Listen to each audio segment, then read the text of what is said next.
This is a sports catastrophe production. Hey there, ho there. It's Jeff Cutter Devin welcoming you to another sports catastrophe birthday boy. And the birthday boy for April 23rd is Tony Esposito.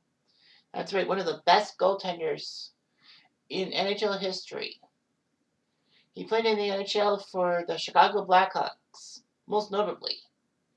There's a reason why I said most notably. Anyway, one of the pioneers of the butterfly style was Tony Esposito. He was the younger brother of Phil, who was a strong scoring center. All that. Both brothers had notable careers and faced each other many times in the NHL as opponents and all that. Esposito grew up in Sioux City with Phil and played college hockey for Michigan Tech. He was a 3-time first-team All-American selection. Basically, when NCAA, they do care about the NCAA hockey. It's the American equivalent to the Canadian Hockey League. For us Canadians, Major Junior, basically. They call it like Major Junior because there have been players coming from the NCAA, playing like 3 or 4 years in the NCAA and then moved to the NHL. Basically, he was Michigan Tech's top player. He wasn't drafted, but he would play for the Montreal Canadiens. Yes, I kid you not. He played for the Montreal Canadiens in 1968-69. He was only the third American college player selected by an NHL team. Tony made his NHL debut against the Oakland Seals, playing in relief of Rogie Vachon. Ironically, his first NHL start was against his brother Phil in the Boston Bruins. He managed to make it a 2-2 tie, even though Phil scored both goals for Boston. Espo would play 13 regular season games for the Habs, basically with Gump Worsley and Rogie Vachon being out with injuries. I know a lot of you would probably want to know what number he was, if he was a special number or something like that. Well, let's see. Because sometimes they don't tell you. Oh, they don't tell me the numbers.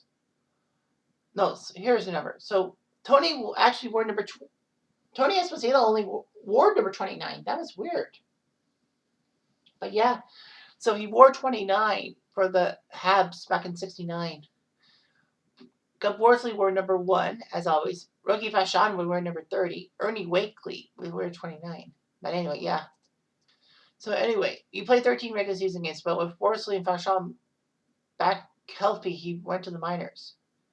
Esposito would actually be the backup to Rogie Vachon in the 69 Stanley Cup Finals as Gump Worsley got hurt. This would be the last season for Worsley in Montreal. He basically went to Minnesota. So anyway, Espo was left unprotected by the Habs in the intra-league draft. For many years, the NHL had an intra-league draft that basically you can protect so many players and then you leave some unprotected and then other teams can draft players. All that. One such occurrence of the intra-league draft for the Toronto Maple Leafs that worked out was when Terry Sawchuk was left unprotected by the Detroit Red Wings. They decided to value Roger Crozier over him in 65, and then the Leafs plucked him up to be a 2-goalie platoon with Bauer. And it worked out. Sawchuk won the 67 Stanley Cup for us. But anyway, yeah. This was unprotected. And then Chicago drafted him with the intra-league draft. Chicago needed a good goaltender. After Glenn Hall retired and subsequently went to the Blues, they didn't really have goaltending. Sure, they had Gary Desjardins, but no. Espo would have a spectacular season in Chicago, 2.17 goals against average, 15 shutouts, which was amazing. It's the modern-day record. And he won the Calder Trophy as best rookie. Wait a minute. How could he have won the Rookie of the Year if he was playing for the Habs, you would say? And a way that happened. But anyway, the NHL had a rule that if after you occurred 25 games in the NHL, you were no longer called a quote-unquote rookie. I know that. Basically, that's what this whole situation with the Calder would also happen 2 years later as Ken Dryden who only played 6 regular season games for the Habs in 70-71, ended up being the full-time starter the next season and would win the Calder. Espo would take the Vezina, obviously. Why wouldn't he? So, and he actually was runner-up for league MVP, but Bobby Orr just had to have that solid season. Anyway, he was named Tony O for shutout abilities. He helped Chicago do well in the 70-71 and get to the Stanley Cup final, but Montreal got them in Game 7. The worst part is Tony Esposito gave up a very long shot to Jacques Lemaire, and basically the momentum went to the Habs and all that. He would still have a good season in 71-72, having a low goals against of 1.77. And here's something I think people don't know about him. Espo was actually the backup goalie in the Summit Series for Team Canada. You know, the Summit Series against the Soviets. And Ken Dryden was the star goalie. Everyone knows that.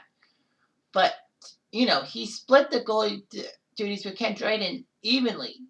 Both Espo and Dryden played 4 games. Started and played 4 games. Espo was... It was weird seeing how, you know, Espo would help Canada out. All that. Of course, as we know, Tony's brother Phil was the mainstay. Basically, he gave that interview to Johnny Esau after Game 4 when Canada got blown out by the Soviets. And says that we are trying our best and we'll come back and win it somehow. Anyway, Espo did pretty well. He won his 3rd Vezina in 1974. Chicago would decline in quality, but Espo would basically be one of the best goaltenders in the NHL still. Tony Esposito would actually become a naturalized American citizen in 1981 and play for the U.S. in the Canada Cup tournament. Kind of the predecessor to World Cup of Hockey. He would play in Chicago until 1984 and retire. Here's a funny stat. Espo is one of 8 goalies to win the Vezina, catching the puck right-handed. For me, you know, as a goalie, I of course have my right hand being my shooting hand, so I have to catch with my left.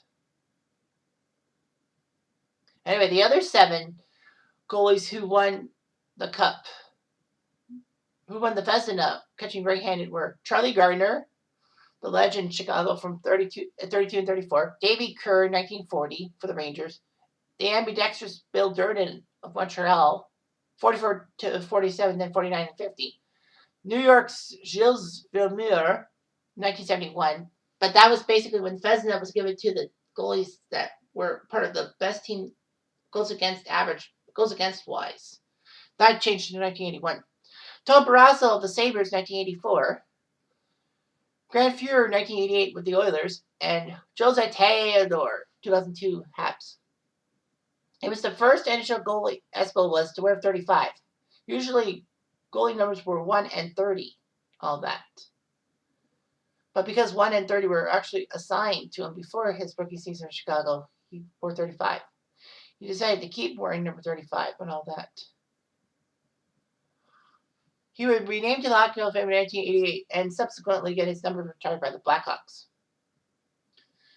Espo actually was GM, Tony Esposito was GM of the Pittsburgh Penguins. But he actually, despite having 2 bad seasons as Pittsburgh GM, he actually did a couple of good moves. One good move was drafting Mark Recchi, who would then help out Pittsburgh in their first Stanley Cup run in 1991. But then, of course, he would trade to Philadelphia for Ken Reagan for the 92 stretch drive. And he actually pulled out the trade that got Tom Barrasso from Buffalo to Pittsburgh for a 1 of Doug Bodger. Tony was basically part of the Tampa organization from their inaugural year in 1992 till 1998.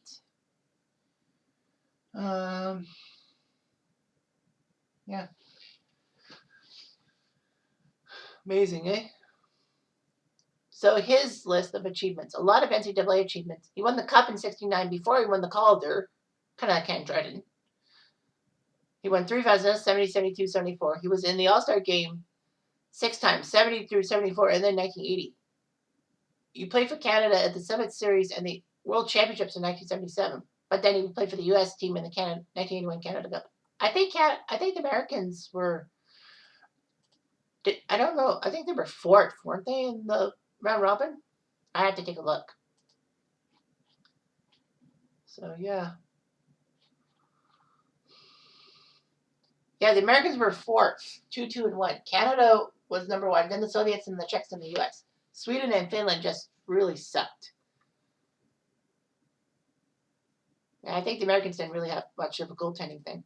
So anyway, he would play 886 games in the regular season and win 423 of them with 76 shutouts. Pretty good, eh? In the playoffs, he would play almost 100 games. He just missed by 1.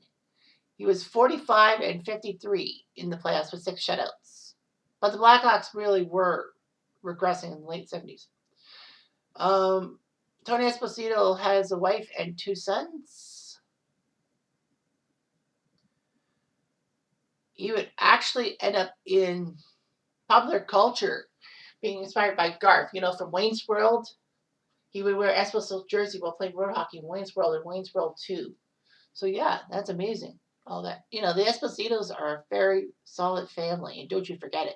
Anyway, I'm Jeff Diamond. I do.